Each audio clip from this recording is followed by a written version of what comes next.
Un grand malade. Ces mots, ce n'est pas un opposant qui les prononce, mais un proche de l'abbé Pierre. Une figure sacrée de la solidarité française aujourd'hui au cœur d'accusations extrêmement graves.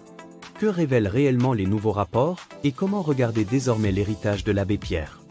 L'abbé Pierre, prêtre emblématique et fondateur du mouvement Emmaüs, a longtemps incarné le combat contre la pauvreté et l'exclusion. Son engagement a marqué des générations, en France comme à l'international. Mais depuis 2024, cette image est profondément remise en question. Plusieurs rapports successifs l'accusent de violences sexuelles, dont certaines sur des personnes mineures, jetant une ombre lourde sur son héritage. Avant ces révélations, quelle image aviez-vous de l'abbé Pierre? Un premier rapport publié en juillet 2024 évoque cet témoignage, provoquant un choc national.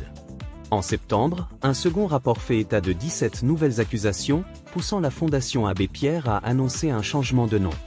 Puis en janvier 2025, 9 nouveaux signalements sont révélés.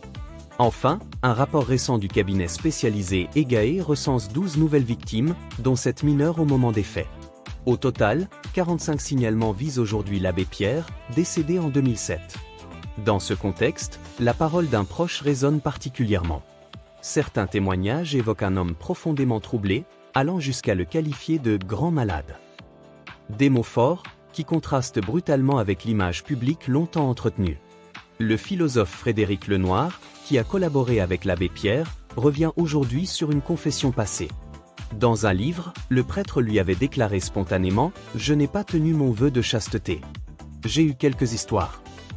À l'époque, Frédéric Lenoir pensait à des relations consenties.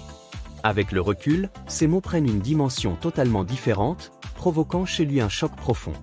Malgré tout, Frédéric Lenoir appelle à une lecture nuancée « Je connais plein de gens dont il a changé la vie.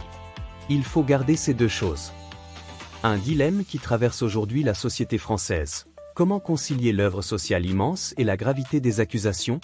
Merci d'avoir regardé la vidéo, et surtout n'oublie pas de vous abonner, aimer la vidéo et activer la cloche pour ne rien manquer de vos stars préférées. À très vite pour une nouvelle vidéo.